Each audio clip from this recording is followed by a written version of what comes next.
This segment of WGCU's Untold Stories is made possible by a grant from the College of Life Foundation.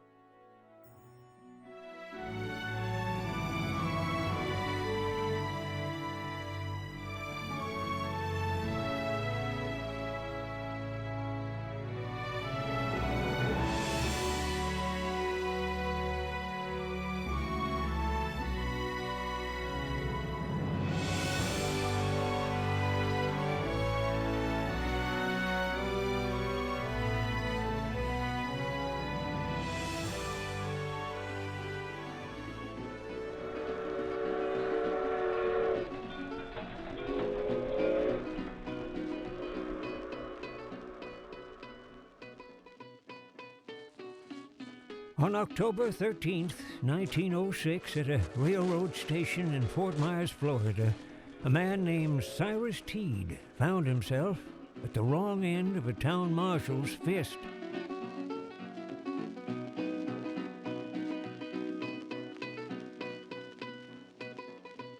Cyrus Teed was the charismatic yet controversial leader of a burgeoning turn-of-the-century utopian community known as the Koreshan Unity.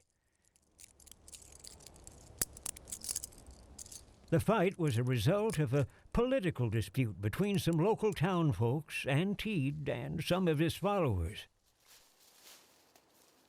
Teed was injured and arrested.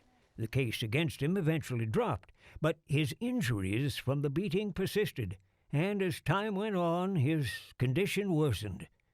That scuffle would eventually lead to Cyrus Teed's death.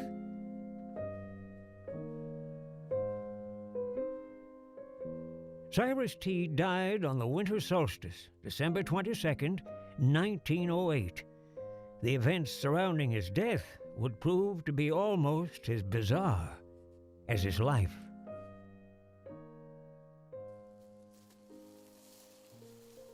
Holding true to their belief in reincarnation and that Teed was the Messiah, when he died, his followers decided to place their founder and leader in a bathtub to await his resurrection. When Teed died, my grandmother told me that they gathered the children up and brought them into the room where the body was, and the body was already molding, and they told the children that that was the new life coming out in Teed, and that he would soon be resurrected, which of course he wasn't.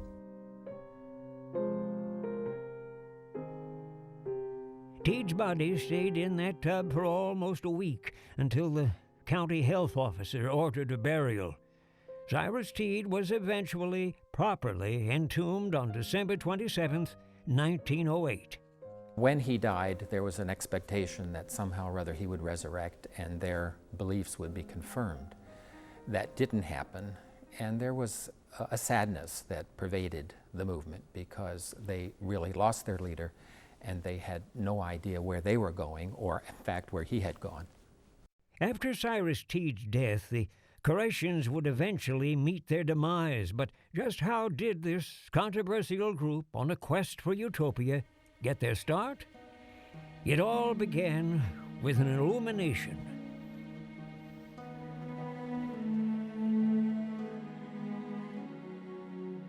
As a young physician working in Utica, New York, Dr. Cyrus Reed Teed was always interested in unconventional experiments, often involving dangerously high levels of electricity. In the autumn of 1869, during one such experiment, he was badly shocked and knocked out. While unconscious, Teed claimed to have had a vision. Teed claimed to have seen God in the form of a beautiful woman and to have learned the secrets of the universe: reincarnation, a mother-father God, equity for women, celibacy, and communal living, combined with the belief that the earth was a hollow sphere and we lived on the inside. These would become the cornerstone of Cyrus Teed's religion.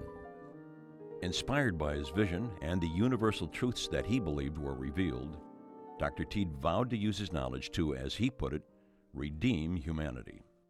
He really considered himself as a prophet.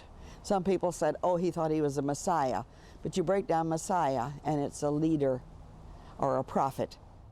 Teed adopted the name Koresh, which is Hebrew for Cyrus, named his religion Koreshanity, and started on his quest for Utopia.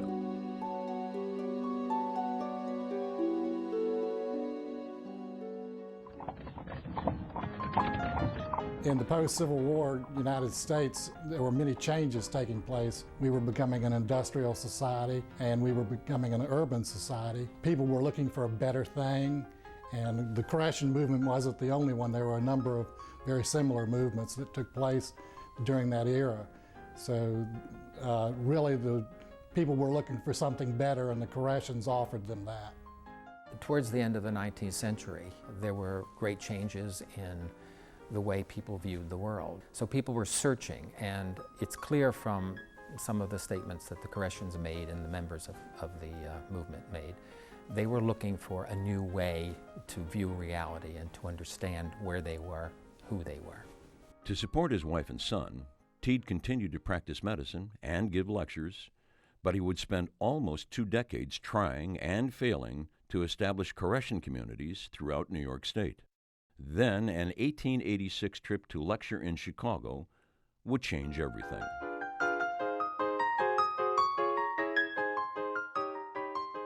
In Chicago, lecturing for a National Association of Mental Sciences convention, Teed finally found some fertile ground to plant the seeds for Koreshanity.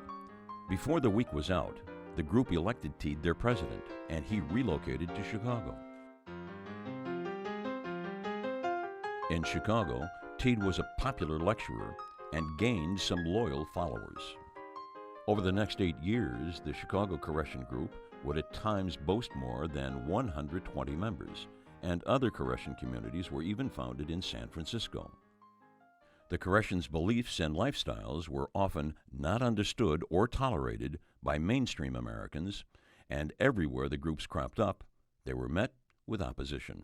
Dr. Teed had an uncanny attraction for women, and he was sued by several spouses for alienation of affection. And there were several women who joined the commune that their husbands did not.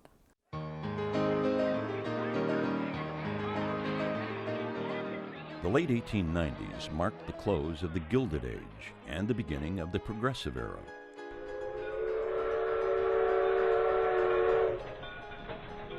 It was a time of transition, and Americans were searching. And a lot of people at that time were searching for other groups or colonies. I don't like to use the word cult, but something that would add more meaning to their lives. Historical and political author H.W. Brands. Life on the edge frequently evokes the best and worst in people and societies. It did so during the 1890s when the United States produced more than its normal quota of demagogues and dedicated reformers, scoundrels and paragons of goodwill, when the American people lived up to their better selves and down to their worse. Cyrus Teed and his Koreshan followers epitomized this assessment. By 1894, under growing criticism and increased scrutiny, they chose to leave Chicago. The Koreshans left in search of the New Jerusalem, revealed to Teed during his illumination. So he went out looking for land that he could build this New Jerusalem that was pretty much uninhabited. That search led Teed to Southwest Florida, where he purchased approximately 300 acres in the small trail town of Estero.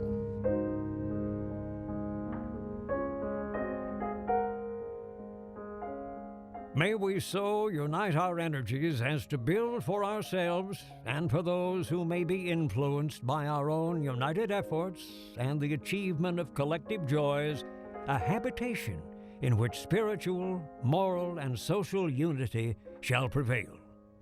He believed in the early Christian aspect and definition of what today we call Marxist-type communism, and that is from each according to their ability to each according to their needs. Eventually, it boiled down to the old saying, what's mine is mine and what's yours is mine too.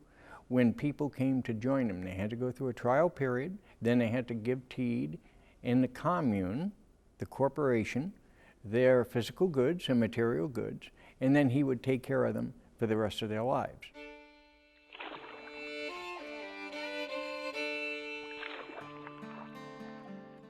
Those early days in Estero weren't easy. The land was rugged, thatched with scrub and palms, and the Koreshans battled mosquitoes and snakes as they tirelessly worked to clear their land. One Koreshan Unity recruitment pamphlet described the undertaking. People coming to us in Estero come to a pioneer life and sacrifice. We have not yet reduced labor to a luxury, for our people are performing some drudgery. They probably saw snakes and bugs and mosquitoes. There were lots of mosquitoes here. And if I had been one of them, I would have turned around and run. I would have gone right back up to Chicago. For the first 2 years, they were basically clearing land, living in tents, sleeping on the ground in mud, and surviving on peanuts, and it had to be very, very rough for these people. But by about 1904, they were up to about 50 buildings, and they were a full, thriving community. With creature comforts taken care of, the task of fully outfitting their New Jerusalem was at hand. Teed wanted to construct the city of God that ushered in the millennium of peace on earth. He had visions of this utopia becoming a city of 10 million people. He also thought that he was going to be the new Christ and that they would all be immortal. So he would have this big, big city that he would reign over. He thought it was going to be the ultimate utopian society, and he anticipated it was going to be very large and very well received. He wanted the 10 million people. He had excellent plans that were way above or way ahead of his time. But the big thing was he wanted people to come and to enjoy this utopia. And of course, he wanted to lead everything and be totally in charge. The Koreshans bought a sawmill, established a post office, added a bakery, a general store, a concrete plant, and launched their own printing shop and newspaper. They started building, they built planetary courts, they built little homes, and the people that lived here, I think they were a little afraid of them at first. And as they got to know them, they really didn't approve of them. They thought they were a sect. The Koreshan compound even boasted the area's first school, and for a time, neighboring children attended right alongside the Koreshans. My grandmother told me that education was very important. All the children received schooling. They were all required to speak correct English and use the proper grammar. As part of the cultural activities in the community, my grandmother said that the evening meals were always formal, always white tablecloths. Tables were set with linen and china and crystal.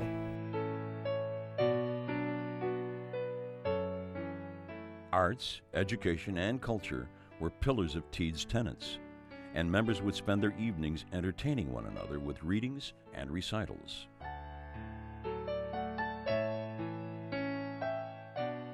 Koreshans had the first symphony orchestra in the area.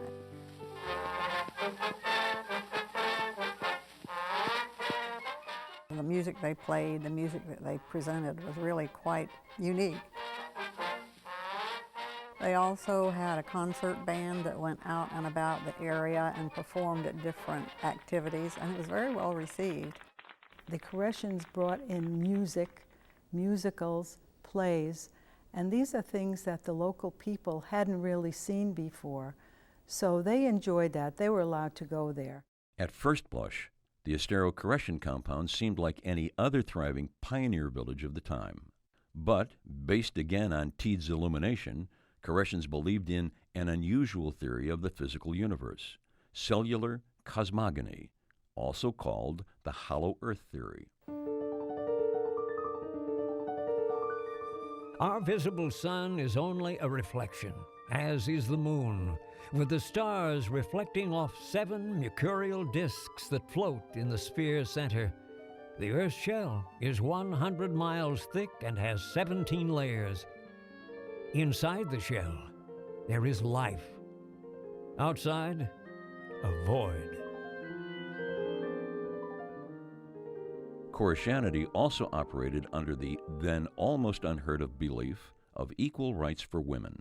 Koresh actually believed that God was a male-female entity. He took a co-leader by the name of Victoria, and then the group elected 7 women to run the entire Unity's affairs. And basically how they came up with these numbers, he was heavily into astronomy, so Koresh felt that he represented the sun, Victoria represented the moon, and these 7 women represented the 7 known planets of the zodiac at that time. The 7 planetary sisters actually ran the Koreshan Unity, and they lived in the planetary court. It was a special house that was built for them to stay in, but they had to have male counterparts to meet with the public because the public would not accept the women as their people to deal with. So that basically was a kind of a double standard, but the women did run it.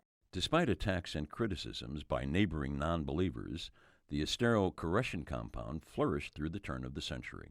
The Koreshans were composed largely of middle-class and upper-middle-class people, at least initially. People who had money, people who had education, and most of them were women. And these were people who were, again, looking for a new way to live their lives, to view the world, and in many ways they were quite radical. They rejected traditional religious views, and they rejected traditional economic views. By 1903, the Estero compound was home to more than 200 members. The early 1900s were considered the Koreshans' golden years, but by 1906 the group would start a slow but steady decline.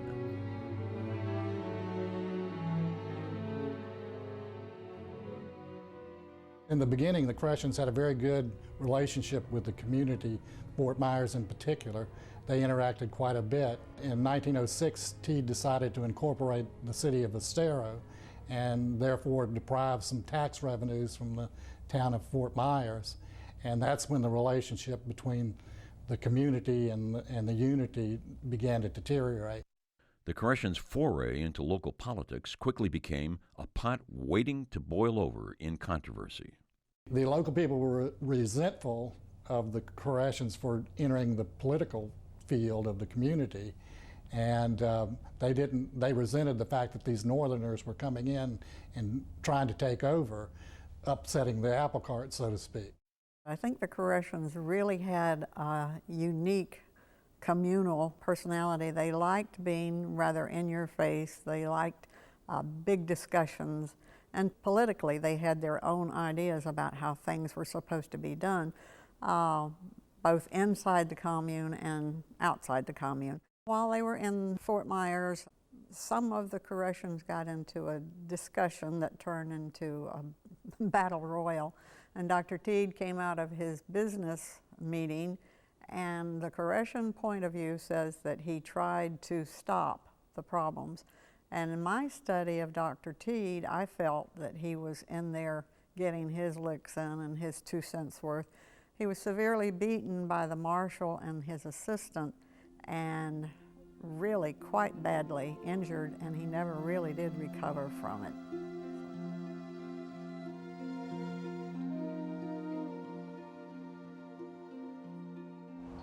They put him in an above-ground tomb down Fort Myers Beach. There's little reports of a rowboat being there in case he did rise again. There's reports of standing round-the-clock 24-hour guard of the tomb. I don't know how long they did that. But there was a hurricane in the 20s that washed him out into the Gulf of Mexico, and we haven't heard from him yet. Teed's death in 1908 marked the beginning of the end of the quest for utopia.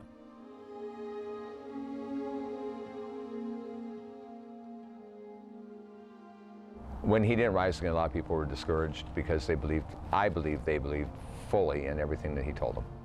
When they realized that he wasn't coming back, that was mainly the beginning of the end of the Koreshans.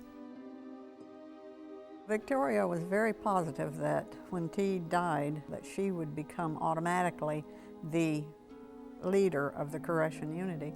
But the problem was Victoria was a very spoiled woman. Teed basically let her have her way, evidently, in anything. If there was a discussion, he more or less sided with her. And Victoria was very disappointed when she discovered the Koreshans would not accept her as their leader. And without his charismatic, strong, disciplined leadership, the lesser angels of human nature began to take over. So there were disputes. and then people left. And then they became defensive. As other people moved down here from other parts of the country, they were looked at as people who were a little bit different.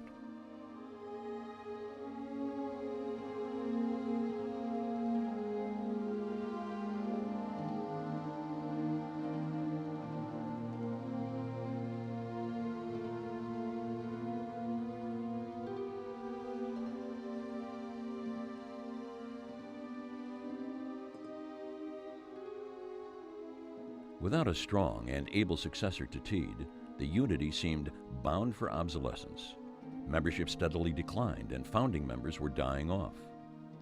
By the 1930s and the Great Depression, Teed's dream of the New Jerusalem was fast becoming just that, a dream.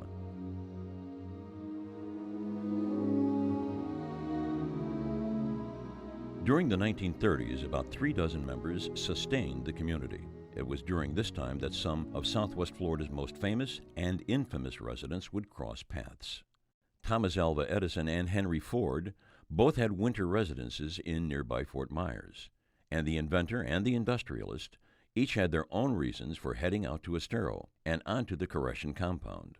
Edison was the great inventor, and he had his electricity, and he wanted to get it out so it could be used. And the people in Fort Myers were afraid of the electrical situation. They were afraid the cows wouldn't be able to give milk, the chickens wouldn't lay eggs, and they just didn't really trust his invention.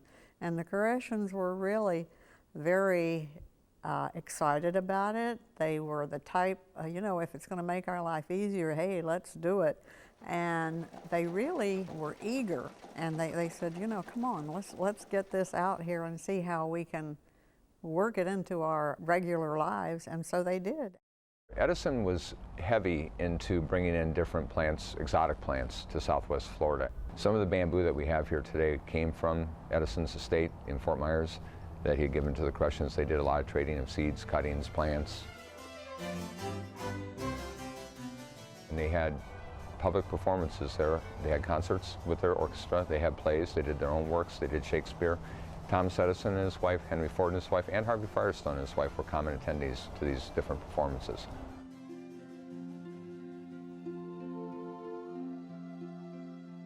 In 1940, with only 35 elderly members of the Koreshan Unity remaining, a woman fleeing Nazi Germany named Hedwig Mitchell arrived at the Estero compound. Under her direction, the Koreshans added a restaurant, a Western Union office, and a gas station. But by 1960, with only 4 members left, Mitchell offered the 300-acre Utopia to the state of Florida.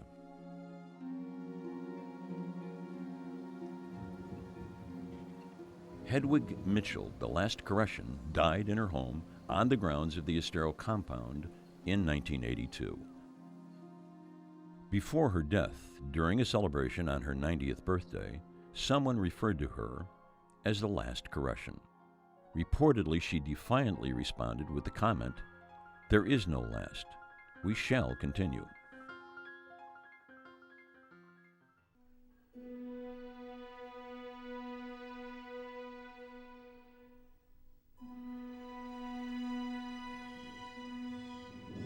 Today, the state of Florida owns and runs an historic site and campground on 135 acres of the original Koreshan land. What Cyrus Teed started as the Koreshan Unity has, through many incarnations and presidents, become a nonprofit organization called the College of Life Foundation. While no one running the organization today is Koreshan, the College of Life Foundation is the owner and caretaker of the group's extensive archives, as well as 75 acres of land not included in the state park. Those 75 acres are slated for commercial, residential, and cultural development. He believed in a core value of education in the arts and the culture. To that part of Teed's activity, the College of Life is looking to sustain and bring into this area a revitalization of the arts and the culture that he pictured. The College of Life has plans for a theatrical playhouse and a walking village, all in line with Cyrus Teed's original vision. What I'd like to see people remember about the Koreshans is that these were people who had a dream, they had hardships, they were led by a very strong man who himself had visions, pictured himself as a prophet, and had enough charisma, enough brains, enough savvy to have people believe in his vision. In what's left of them and their dreams, we're trying to save.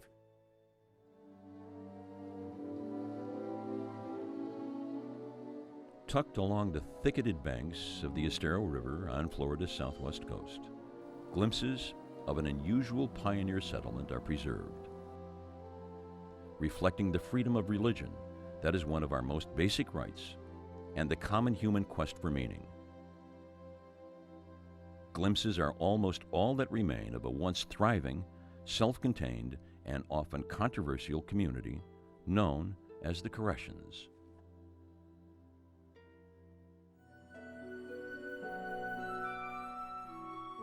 To purchase a copy of this and other WGCU-produced programs, go to WGCU.org or call 1-888-824-0030. This program was produced for the citizens of Southwest Florida by WGCU Public Media. Show your appreciation for programs like these. Become a member of WGCU, a business supporter, or leave a legacy through estate or planned gift. Call or visit our website at WGCU.org.